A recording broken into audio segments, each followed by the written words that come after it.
What do you make of the Alex from Target story? So I think the story itself is really interesting, how it's still unraveling, and I keep checking my own Twitter feed here.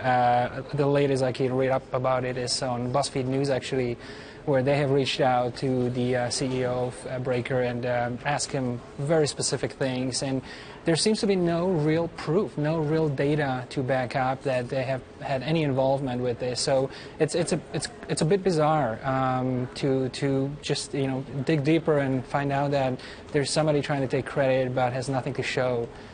So yeah, I'm just fascinated. I'm going to keep following this. Ben, the sort of taking credit where credit is not due here is an amazing thing. Talk to me about this story. Yeah, so let me rant for a few seconds here. So these schmucks claiming virality, this is nothing new. There's been enough hustlers who are trying to sell snake oil in our industry. It gives companies like us a bad name because they can't really deliver on this stuff when they try to go sell it. So they need to stop doing this. And at the same time, brands and agencies need to stop trying to, quote unquote, go viral. That's not a strategy. Going viral is like a strategy based on winning the lottery. We'd all like it, but somebody's going to win it, but it's not going to be us. And so they need to stop and take it from a guy who's won the viral lotto more times than almost anybody. And right now, they just need to make sure that when they get a thought in their mind to go viral, they need to call me. I'll set up like a viral crisis hotline. Okay, and if you think viral, call me and I'll walk you off the ledge and I'll whip some sense into you, because this needs to stop. Well, all right. You promised a rant. Thanks for delivering. Look, the kid's cute.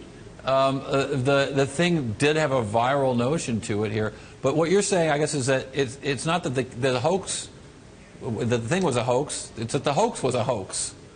That's right. So the virality exists. Somebody's winning the lottery, but it's really hard to control. The way to win this is creating good content, getting good distribution, just like the good old days, and getting good customer engagement. If you don't have any of those, you're not going to be able to build a business around it, because teenage hormones, teenage girl hormones particularly, who radically, magically spot a target boy, has nothing to do with virality the way businesses see it.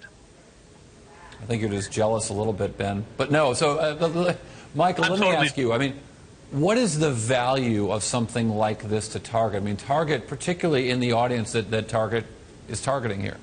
That is correct. So right now, if you just kind of look at what is happening with the Target image or buzz around anything Target related, it's working for them. People are talking about it because this meme is connected to Target. But from what I have read, they have denied being sort of behind it or haven't had any sort of business plan to have kicked it off themselves. Alex himself has denied it and is saying that he had never heard of the company until they just recently came out and tried to take credit for it. But if this were a quote-unquote meme that you're starting to start, and Ben knows better than anybody how incredibly difficult and challenging it can be to start a meme,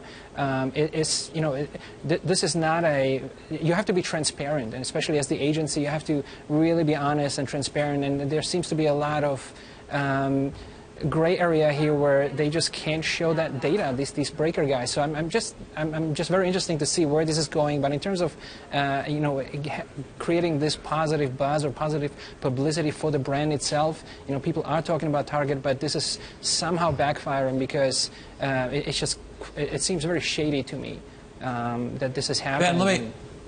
Ben, let me ask you. I mean, when a corporate customer, a company like a Target comes to you and says, "I want to be relevant on social media to drive sales at my business," is this going to be an example of something? What does this kind of thing mean for a company in terms of dollars and cents? What would it cost a Target to start something like this?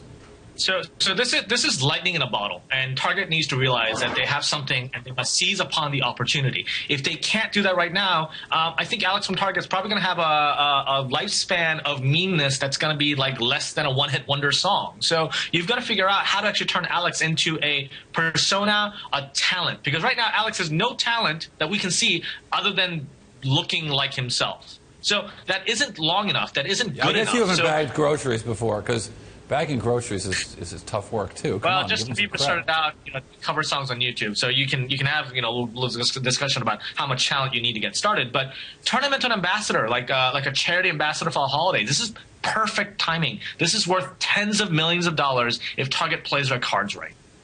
With tens of millions of dollars, Michael, is that right?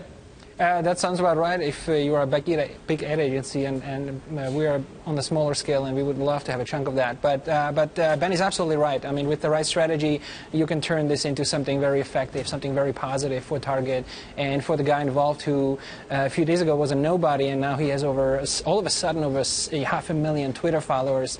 There is a reason for that, and there is an opportunity here. There's a momentum that you can, if you know what you're doing, you can do the right move and create something really great. And yeah, I'm just really interested to see where this is going.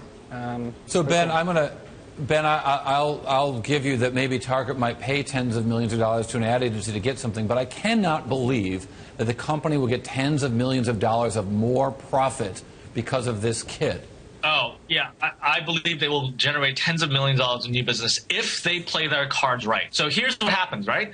Target is clearly the brand of choice for this middle to upper middle class suburban demographic that this kid Alex is actually appealing to, at least for the teenage children of that market, right? So you figure out a way to leverage Alex so that he becomes a celebrity who does something good for the holiday season for Target, and you basically sign a contract with him. And you figure out how to actually leverage that so these teenage girls will appear at Target with their parents, with their friends, and that's worth millions of dollars during the holiday season.